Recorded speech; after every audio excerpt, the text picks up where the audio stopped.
Monaco is one of the most technically interesting circuits in Formula One, but is often described as the most boring race on the calendar. That contradiction comes down to one thing. The track design hasn't changed, but the cars and racing philosophy have.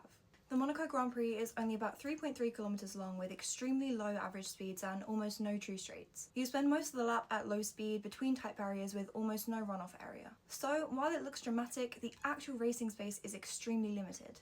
At Monaco, qualifying effectively defines the race result more than at any other circuit. Because overtaking is so restricted, starting position can determine track position for the entire Grand Prix. A single clear lap in qualifying can be worth more than race pace gains of several tenths per lap on Sunday. The circuit also evolves heavily during qualifying sessions, so timing and track evolution management become critical engineering and strategy factors. So why is Monaco often called boring?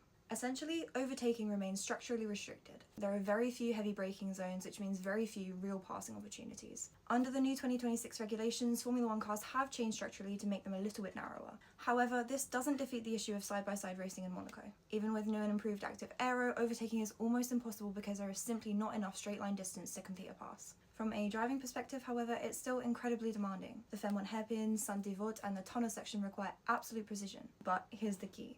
Difficulty for drivers doesn't automatically translate into racing action for spectators. That gap is where the boring race reputation comes from. Modern ground effect regulations have made cars faster through high-speed corners, but Monaco doesn't have many of those. So instead, the race becomes dominated by qualifying performance and track position. If you start at the front, you're largely controlling the race. If you don't, you're often stuck behind slower cars for long periods. This shifts the entire race into strategy rather than wheel-to-wheel combat. A safety car or pit stop window can decide the outcome more than on-track overtakes. So what looks like a calm procession is actually a high-pressure strategy exercise between teams. Despite all of this, Monaco stays because of history, prestige, and precision driving. It rewards perfection over aggression, which is rare in modern Formula One. And that's why it's simultaneously criticised and still considered essential. Monaco isn't considered boring because nothing matters, it's because the things that matter most usually happen before the Grand Prix even begins. Join me throughout the rest of the week for all the Monaco coverage.